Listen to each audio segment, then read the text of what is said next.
start? Yeah, you can start. Alhamdulillah. والحمد لله حمدا طيبا مباركا فيه مباركا عليه كما يحب ربنا ذو الجلال ومنواله والصلاة والسلام على سيدي حبيب المصطفى وعلى آله وصحبه نجوم الهدى قالت التقى أما بعد قال الله سبحانه وتعالى في محكم كتابه بعد أعوذ بالله من الشيطان الرجيم خذ العفو وأمر بالعرف وأعرض عن الجاهلين.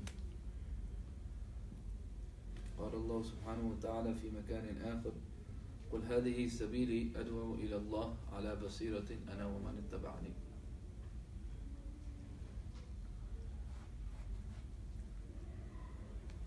So my dear respected brothers and sisters, Allah subhanahu wa ta'ala, whenever Dawah is mentioned in the Quran, He mentioned it by the name of dhikr. ذكر فإنما أنت مذكر. So dhikr actually means reminder, that remind. Now how is it that people have not received a message when prophets or Anbiya salatu wasalam, and they were reminded of something that they don't have belief in? So at the time of Rasulullah sallallahu alaihi wasallam, if you look at, these people did not believe. They lost their belief, and they had many idols that they worshipped. So Rasulullah sallallahu alaihi wasallam was sent amongst these people with this message. So now we can differentiate this into two categories. We could say the da'wah is for people who don't believe in Allah and Rasulullah sallallahu alaihi wasallam, and then dhikr and reminder is for the Muslims. That's one way of looking at it. Another way of looking at it is that this reminder which Allah subhanahu wa ta'ala mentions, actually the reason why it was used by these words is that people were given a message, started from Adam alayhi salam, and people lost that message as time went on and as they lived and as they aged. So let's look at an example, an excellent example of this is Bani Israel, children of Yaqub alayhi salam, meaning his progeny, his descendants, and they're known as Bani Israel, the children of Israelites. So they had the most Anbiya alayhi salatu wasalam ever sent to them. And sometimes it will be for a specific locality, sometimes it will be for a nation. So like that it went on. So they kept one Nabi came after another to remind them of the message that they're supposed to have, which is called Dawah.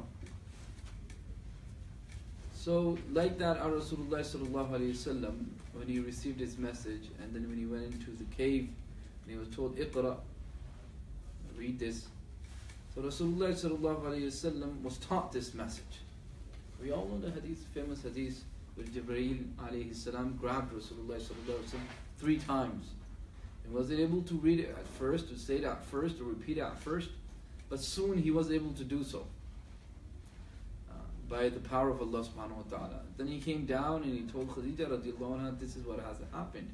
And the first woman to accept Islam was Khadija radiallahu anha. So this, looking back at the etymology of this word again, ذكر يذكر in normal, ذكر يذكر تذكيرا. This is how the Quran mentions it. This bab al-taf'il comes from, it's known in Sarf in Arabic, they call it bab al-taf'il. There's all these different abwab in Arabic language. They have their own khasiyah, they have their own speciality. So this bab al-taf'il, one of the speciality of this bab al-taf'il is that whatever you're going to do, whatever practice you're going to carry out, it says that it has to be repetitive, right? So when we remind people about Allah subhanahu wa ta'ala and tell them what's their purpose in this world, this doesn't happen only once. It happens over and over, and time after time. So an example of this we can find in the life of Rasulullah sallallahu alaihi wasallam, that Abu Jahl, Abu Jahl, the father of ignorant. This is the laqab, this is the title he has received. And many of us, we memorize this surah, Tabbat yada abi lahabin wa tab. And Allah subhanahu wa ta'ala is sending his curse upon him. So in this surah, and ulama said this person, Abu Jahl, was the Fir'aun of this ummah. And Fir'aun was the tyrant. When his fortune tellers and people who predict future, they told him that, look, a child will be born and that child is going to take away your kingdom. So he had every single child that was being born at that time, he had him slaughtered, he had him killed. So children were being butchered. So he was an extreme tyrant. In fact, one stage he said, build something that I can talk to the Lord of Musa. So he wanted something, physically wanted a building of something of that sort, so he can go and climb up to the heaven, to the sky and speak to Allah subhanahu wa ta'ala. So he was full of it.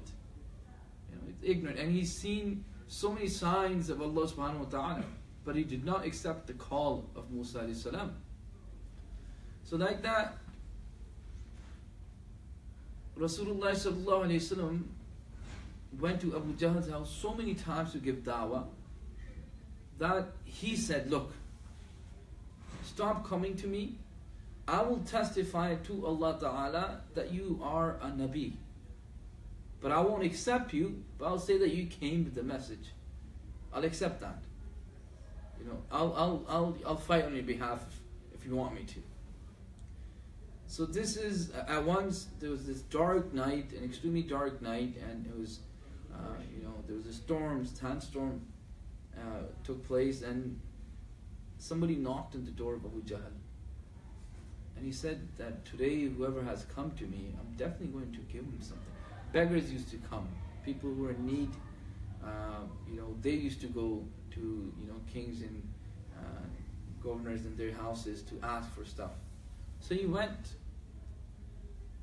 So he said, Rasulullah sallallahu alaihi wasallam went, and then he said that whoever comes to me today, I'll give it to him. I'll give him whatever he needs. And he opened the door, and there was Rasulullah sallallahu alaihi wasallam. He said, you just get out of here. So all these incidents which I have mentioned, they actually have, some rules and principles that are being taught to us. So first of all, let's take this from the life of Rasulullah sallallahu alaihi wasallam. With its extension, Rasulullah sallallahu alaihi wasallam is being addressed, but in extension, we are told to practice this. So one of what the verses I recited before you, Allah subhanahu wa ta'ala says, خُذِ الْعَفْوَ. When you go out and call people towards Islam, خُذِ الْعَفْوَ. Khuz literally means to grab something. Afwa means forgiveness. So Allah ta'ala is basically trying to tell us that if afwa had some sort of physical shape and it was tangible, grab it. Grab onto really tight. One of the brothers was saying as if, it's a slippery chicken that's going to slide out of your hand that you need to be careful. It's like grabbing, when you fish and you take that fish out, now you got to be careful, otherwise it's going to slip out of your hand. So Allah Ta'ala is telling us, خُذِ الْعَفْوَ, to take hold of forgiveness. Don't let this go. Now, if I was to say the forgive, this means that if someone wrongs me and someone does something to me, then I forgive them. But by mentioning خُذِ الْعَفْوَ, Allah subhanahu wa ta'ala is telling us that have forgiveness ready in case that person doesn't behave properly. So the command is not that forgive him after he has done something, but Allah subhanahu wa ta'ala is setting and preparing us right from the outset that when you're going to talk about Allah subhanahu wa ta'ala and when you're going to talk about Rasulullah sallallahu alaihi wasallam, people are going to disrespect you. People will try to get under your skin. Not everybody's going to be super soft or super... And if you present your Islam, your religion to someone, no one wants to just leave their belief and their faith just because you're telling them to, or just because you're saying something. Something has to intrigue them, something that they get inclined towards, and something that they like about Islam. That's what it's going to make them accept Islam. This rule, we normally use it in a different context. The la ikraha fi din, there's no hardship in Islam. But this verse is actually referring to that you can't force people to accept Islam. So this person is going to accept Islam at his own pace. But then there will be those people that will try to get under your skin, and they will try to attack you, and they will try to dishonor you, and they'll try to belittle you. So Allah subhanahu wa ta'ala says, خُذِ الْعَفْوَ وَأْمُرْ بِالْعُرْفِ. These two words, ma'ruf and urf. Ma'ruf is something that's known.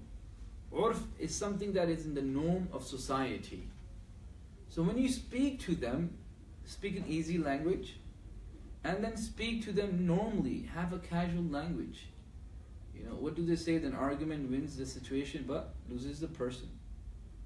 So we don't want to have a conversation that will lead to an argument. We will lose the person. Right? And sometimes, you know, this person might be, you know, trying to poke our ego, and then shaitan will take that chance and will make you retaliate. I was in the UK 3 years ago, and then one of my friends, you know, he brought this guy, and he had a different belief. So my friend told me to just sit with him, see what he has to say. You know, a lot of people that have sat with him, they weren't able to handle him. Maybe you give it a shot. So I was like, okay. So I sat with him. For 3 hours, and I was just listening to him, what he has to say. And at times I was losing it, because he's talking about, you know, Aisha radiallahu anha negatively, and he's talking about Sahaba radiallahu anha negatively, and he's using, you know, obscene language in their honor. So any Muslim would not able to, you know, they wouldn't tolerate that. So, but then I was recalling these verses that when Rasulullah sallallahu alaihi wasallam was giving dawah, people were trying to get under his skin. Once Rasulullah sallallahu alaihi wasallam was praying after his salah, and then this enemy of Islam came, and he put, you know, abdomen of the camel, you know, all intestines and everything that was out, and he took that and he put it on the back of Rasulullah sallallahu alaihi wasallam. Rasulullah sallallahu alaihi wasallam did not say anything to him. Rasulullah sallallahu alaihi wasallam's daughter came, and in that case, and while that was happening, people were spitting on the face of Rasulullah sallallahu alaihi wasallam. People were abusing Rasulullah sallallahu alaihi wasallam, but he did not say anything to them. Khuzil afwa. Now this verse will be a highlight of our talk. You know, I'll be using it over and over again. So this is what Rasulullah sallallahu alaihi wasallam was taught, and this is what Rasulullah sallallahu alaihi wasallam did. An extension, this is also a nasiha, an advice and a commandment for us. So now this works both ways. It goes for non-Muslims and it goes for Muslims. And when I mentioned da'wah, we could say that it's for people who don't believe in Allah subhanahu wa ta'ala and Rasulullah sallallahu alaihi wasallam, and then reminders for Muslims. So we'll carry both of these, you know, separate way of presenting Islam to the people together. So when we go to a Muslim, right, he understands the basic concepts. He understands who Allah subhanahu wa ta'ala is. He understands who Rasulullah sallallahu alaihi wasallam. He might not know or might not have enough knowledge, but he understands what Allah subhanahu wa ta'ala is and who Rasulullah sallallahu alaihi wasallam is. So when we speak to, you know, a Muslim fella or Muslima, we will also have the same manner. We won't be offensive and we won't be pointing out the fingers. And one way, you know, let's say we get together and we decide to go pay a visit to this brother because we haven't seen him in the mosque or in the masjid for a long time now. So we go there and we go, brother, what happened? We haven't seen you in the masjid forever. What's going on? This dunya that you're involved in, leave it. You know, what's more important, your salah or your dunya? Your work. You get your priorities straight. The person he'll get offended. Okay, now who are you to tell me this? But another way of approaching, like Assalamu alaikum, wa alaikum salam, hi, how are you? Alhamdulillah, how are you doing? MashaAllah. You know, it's been some time, you know, since we met you in the masjid. We were just wondering if everything's okay with you. You need any help, anything of that sort, anything of that nature. We're available. You know, we're at your disposal if you need us. So the brother was like, no, I was just a bit, I got caught up and I just got a little lazy. But thanks for reminding me. So this thanks, this word, we say Jazakallah to the Muslims. Thanks we say to Muslim brothers and for people who don't accept Islam. If somebody has a question for us, we won't say, hey, you believe in so many gods, what's wrong with you? No, thanks for asking. Thanks for showing concern in our religion. I'll be happy to help you. And then you carry on, you build a conversation. But there's some steps that we need to follow when we're giving dawah. First foremost step that Allah subhanahu wa ta'ala has mentioned, khudh al-afwa. And when you're going to present your Islam and your religion and your ideology, your methodology, your creed, your believing, your faith to them, be respectful of theirs too. Don't disrespect what they believe in. Just like you wouldn't like it if they disrespect your faith, they wouldn't like it if you disrespect their faith. Okay? So, and then you say that find some common ground. وَأْمُرْ بِالْعُرْفِ. So build a conversation from there.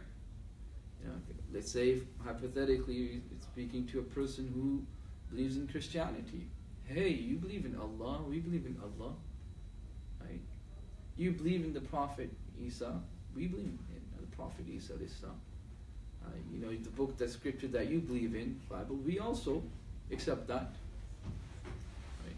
So then you politely explain that what Islam says regarding Isa Islam, what Islam says regarding the Bible that they have right now. And then it's Christian, it's very easy that you can tell them that, look, just like Musa Islam was a prophet, and you believe that Isa Islam is, and he brought this book, and now we have to follow him. Just like that, it's our Prophet Muhammad sallallahu alaihi wasallam. He brought Quran, now we follow him. So softly, soft-spokenly, we speak to him, present, and find some common ground. Now another thing, which all of you guys sitting here, the next one is really important for you guys. Because when we talk to normal and general public, we can't really control them and we can't really get them to do this. But you guys, because you're in the education field, you guys will be able to do this and you'll be able to bring this into practice. So be very, very particular and be very, very wise with the words that you choose. The choice of words that you have, you guys, alhamdulillah, are educated and your dictionary is much more vast than the normal people out there, normal laymen. But you guys have that. You have this power of speech. You have this power of writing. You have this power of media at your disposal, which you guys can, the way you can utilize, general public can't do that. So this, as you can see, is the perks of being a student, I guess. Right? It gets built into you. If you're doing a PhD, if you don't know how to write an essay, you're not actually doing a PhD, are you? Allah knows how you get to that stage, right? So, if you can't write a paragraph and you don't know where the introduction is, where the conclusion is, and where the climax is going to be in that entire thing, then you're not really in the right place, are you? But you guys are. So you choose the most politest word and choose the word that will not offend that person. The third thing, or the fourth step that we need to take is that we need to tell them that, look, Islam is not Muslims. Muslims need to be Islamic. Right? Muslims, the entire Islam is not found in the Muslims. So don't ever look at the lives of Muslims and decide that this is Islam. So just like any other religion, or just like the society, how it operates in it, or society, how it moves forward, or people in the society at different levels. So Islamically, we have different levels of Muslims. You'll see some that are practicing 5 times Salah. You'll see some that are fasting the month of Ramadan. You'll see some that do go for Hajj. But you'll also see some that are involved in vices of this world, that they don't offer Salah or they don't fast. So don't look at them. Look what the teachings of Islam are. And another thing, that while you're building that common ground with them, right? So should we wrap it up in another 10 minutes, 15 minutes? Or you want to have a discussion afterwards, like questions? Yeah, we can have that. Sure. 10 minutes. Yeah, take your time. Another thing is that we just because we're presenting Islam to someone, we start thinking to ourselves that, okay, I'm the mufti and I'm the muhaddis and mufassir. This person doesn't know anything about Islam, so I could be a muhaddis here, and I could be a mufassir here, and I could be a mufti here. So we start talking about the subjects that we have no knowledge of, or we're talking about very delicate issues, or we talk about subjects that go very deep. Avoid all three of these. Talk about simple stuff. You know, have no tangents. Like Rasulullah sallallahu alaihi wasallam, when he gave dawah, it was very simple. It wasn't complicated. It didn't require much deep conversations. Or, in fact, Rasulullah didn't have these type of deep conversations. The ahadith of Rasulullah sallallahu alaihi wasallam, whatever Rasulullah sallallahu alaihi wasallam said, we call them hadith. You know, leaving the technical meaning of hadith, let's just say, for the sake of conversation, whatever Rasulullah sallallahu alaihi wasallam said, we consider that class that as a hadith. So hadith of Rasulullah sallallahu alaihi wasallam, how long are they? Do we ever find a hadith that's 45 pages long? A dialogue that's 3.5 pages long? No. If you pick up a book of hadith, Bukhari, you'll see, a page, less than a page, or even small ahadith of Rasulullah sallallahu alaihi wasallam. So how did Rasulullah sallallahu alaihi wasallam, without delivering these long lectures, except Hajjat al-Wada and Jummah, was able to pass on the message of Islam? How did it happen? But Rasulullah sallallahu alaihi wasallam chose very simple words. We don't understand Arabic, and because we don't have the right knowledge, the background knowledge to understand hadith, this is why we make errors at time of understanding hadith. Sahaba radhiyallahu anhum did not have that issue. When Rasulullah would say something, it's very simple to them. It's very easy for them. And when Rasulullah would say, it would make sense to the most knowledgeable person, and it will make sense to the Bedouin. So both, the extremely educated class and extremely class that that's not educated at all, an educated class. So both would understand the context of the hadith, the words of hadith, and everything about the hadith of Rasulullah sallallahu alaihi wasallam. So we, in our words, we're not going to go into deep and delicate issues and subjects. If somebody's trying to do that to you, right, they just want you to reply. If somebody is in a guerrilla mode, and they're just trying to get under your skin and trying to ask you, and they just want you to reply, so they can tear your conversation apart. Right? And this becomes the nature of some people. They don't want to hear anything that you have to say. They don't want to listen to what you have to say. For these type of people, Allah Ta'ala has taught us, what do we do? وَأَرِدْ عَنِ الْجَاهِلِينَ. To stay away from these type of people, meaning that ignore them. And it's so hard to suppress your nafs at that point, to ignore them at that point, that you want to reply back. Allah Ta'ala says no. If somebody's doing that to you, and they're trying to intimidate you, just keep it cool. Don't lose it. And then Allah subhanahu wa ta'ala later on in the verse says that if you have to, the ayat, that's not what literally it translates as to, but metaphorically you can understand it. Allah Ta'ala says if you have to reply when you're put in a situation where you have to reply to this person, right? And then idfa' billati hiya ahsan, and then deal with them the best of your capacity and the best of your manner. Alright, don't roll your sleeves. Tell them, alright, I'll put you in your place now. You don't know who you messed with, boy. Right? So no, right? We're not going to do that. We're not going to get into an argument with them. We're not going to get into a fight with them. And if the sisters don't pull our hair, it's okay.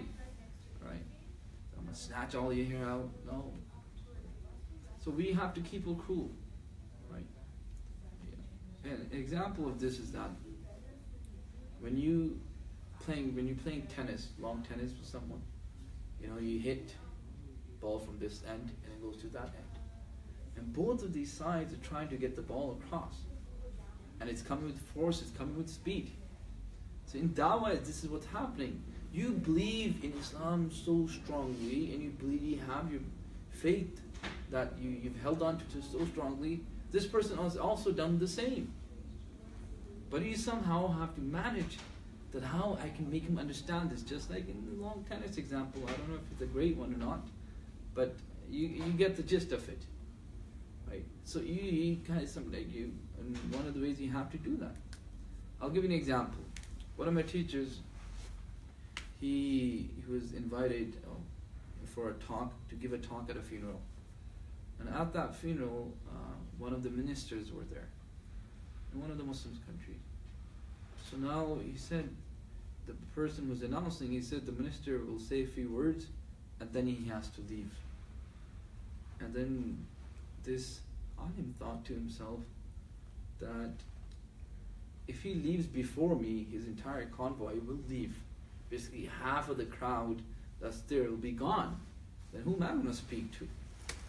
So he got up and right away he took the mic from the MC and he said, look, no, let me say a few words first, right? And then, we'll give a minister a chance. So he said, no, I'm tight on schedule, this can't happen. This scholar was very, very respected scholar. So he said, look, please just give me 10 minutes of your time. I promise you, I'll wrap it up. He goes, you Molvis, you never finish in 10 minutes, you never finish in time. Once you start talking, you're not going to, he said, I will, I promise you. Just give me that chance. I said, okay. So now, this alim was directly telling me this, people who were with me.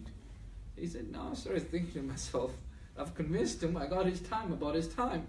What do I say? Because anything I say at this point, this person is not going to like it. Right? You're taking, this person's in rush. He wants to attend this funeral and go. He's not even waiting for janazah. So now, how do I stop him? How do I what do I say to this person? So that minister happened to be a Qurayshi. So he happened to be a Sayyid from the family of Rasulullah sallallahu alaihi wasallam. So he said, okay.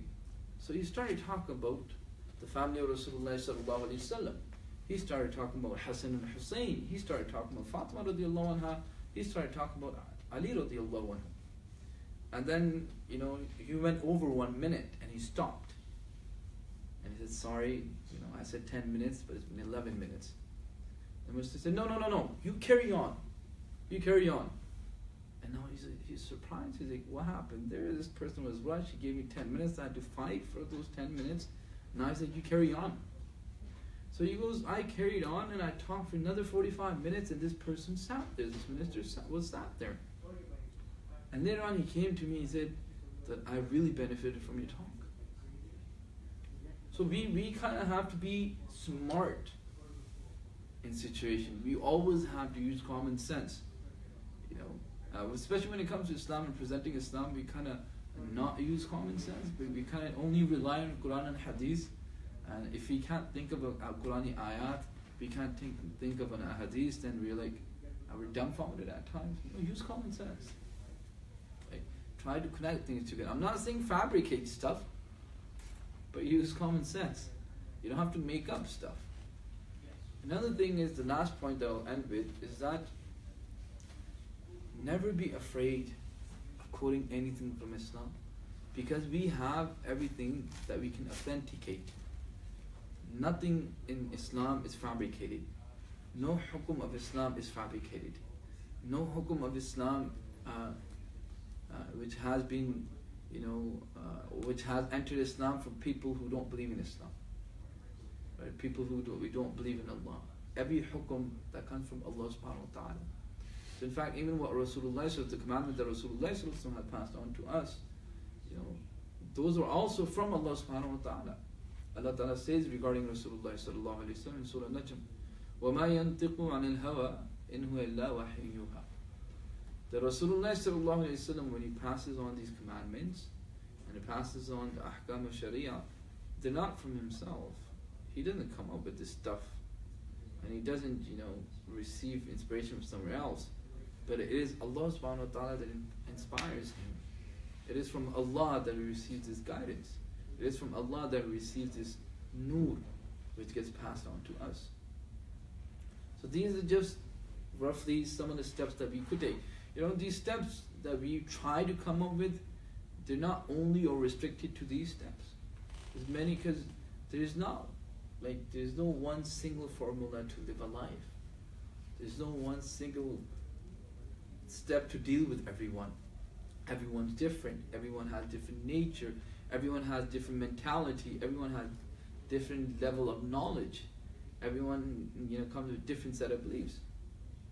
A couple of years ago, when I was helping out Burnaby Masjid, I was doing salawat for them there, and then counseling was also part of the responsibility, I think. So these two people, that they were originally from Seattle. They were working in Vancouver on a project of theirs, and somehow they got interested in Islam. So they came and they visited me for 3-4 months. Like I always just wanted them. I was a student at that time, so I wanted them to speak to Mufti Asim or Mufti Shajad, one of the senior scholars, that they'll be able to deal with them. But these people they no. So I understood that they're gonna, as soon as I slip and as soon as I make a mistake, they're gonna, my friend used to say, pounce on me. They're gonna tear me apart.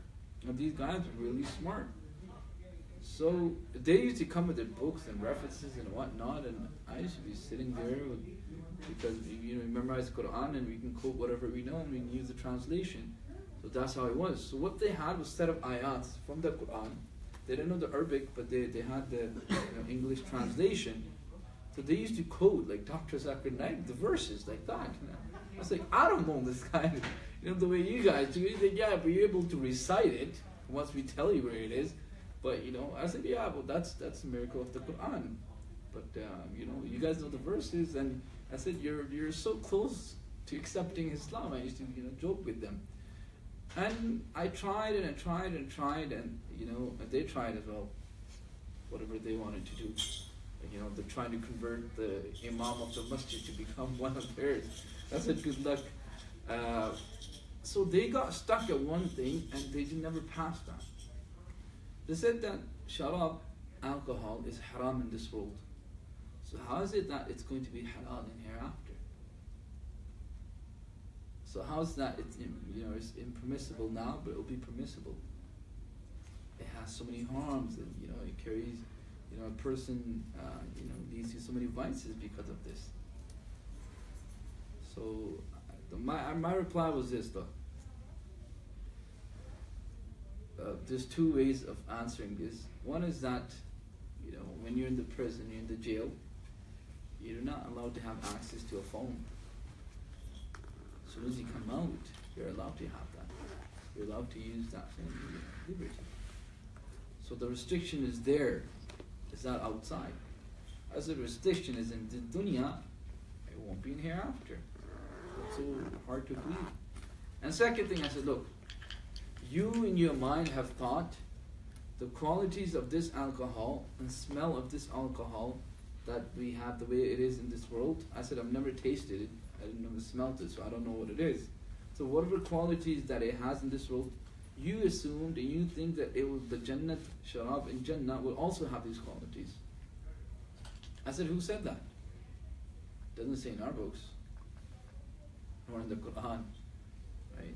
I said, you can go check back in your books and tell me if it says that.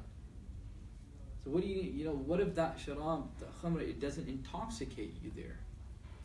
And it doesn't have the type of smell that it has in this world. And it doesn't overcome your mind. What if it just doesn't do that to you? Because Jannah, we believe that you will be in control of everything. Allah Ta'ala is going to give you special powers. You're going to become a hyper human being, superpower human being. So you won't have the urge to go relief. You won't have a need to go to sleep. You won't feel tired. You won't feel anything like that. So if rest of our life is going to change, why not our food and drink? But then they just didn't understand that. They were stuck at that for so many months. And until today, I just wish they understood that point. But this is where we understand that guidance is in the hands of Allah subhanahu wa ta'ala. This is what Rasulullah sallallahu alaihi wasallam said. That you cannot guide whomsoever you want. The guidance is in our hands. We will give it to whomsoever we want.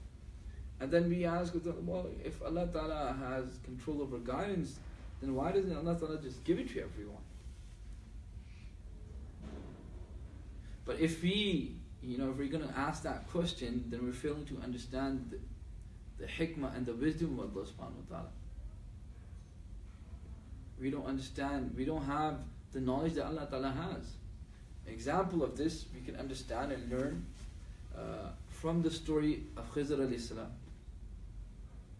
And what did Musa alayhi salam, Khidr alayhi salam, they went on this, their journey of theirs, and the knowledge which Khidr alayhi salam had, Musa alayhi salam didn't. Surah Kahf, right? We read it.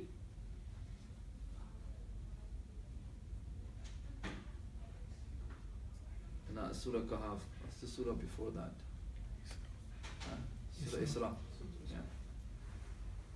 So, Khidr al-Islam, he went on, and those 3 incidents that took place. So Musa al-Islam did not have that knowledge. So he did not understand. And every time Khidr al-Islam did something, he reacted. So what did you do here? You wrecked the ship. They gave us a ride. Here you're fixing a wall, and these people are so mean to us. You killed that young boy. What's wrong with you? So this is what we do. We question, the decree of Allah Subhanahu wa Ta'ala. We question the knowledge of Allah Subhanahu wa Ta'ala. So these are some steps and some, very brief way of presenting a dawah to the non-Muslims and non-Muslims. But one thing that we always have to do is whenever we present Islam to the Muslims and non-Muslims both, that we have to meet them with love and compassion. There's a hadith, a very famous hadith of Rasulullah sallallahu alaihi wasallam. Irhamu man fil ard, yarhamkum man fis sama. This irham is not restricted to Muslimin. Irham al-Muslimin, irhamkum man fis sama. This is not how the hadith goes. Man fil ard, whatever and whoever is in the earth, have mercy on them. Meaning be compassionate, be kind, be gentle. And then what's going to happen in return? Allah Ta'ala will have mercy upon you. So when we go to these people, you say to yourself, this person, if he accepts Islam today, he's not going to have any sins, and my account is full of it. All his sins, Allah Ta'ala will convert, and they'll become hasanat. Every sin of his will turn into a good deed. And he will have 0 account balance in terms of sayyi'at, and I still have a lot. So this person would be better than me. And when we go see a Muslim, and we always think to ourselves that there's any Muslim that's out there, they're better than me. Allah Ta'ala, has granted him higher status than me. We have this belief, we carry this. And then we present. And then you'll see that people will be touched by what you say. Then your words, they don't have to be complicated. Your conversations don't have to be complicated. The words that you use would be very simple, and it's going to have a dramatic effect on the heart of that person. And I'll see that this person, you only said a few words to him, and he's inclined. Once this person, we were giving a talk, and he just started crying. We're asking him, what happened? He says, I don't know, but I feel something. I don't know, I can't describe that feeling, but I really feel it. That is the feeling of tawfiq. That I need to turn to Allah.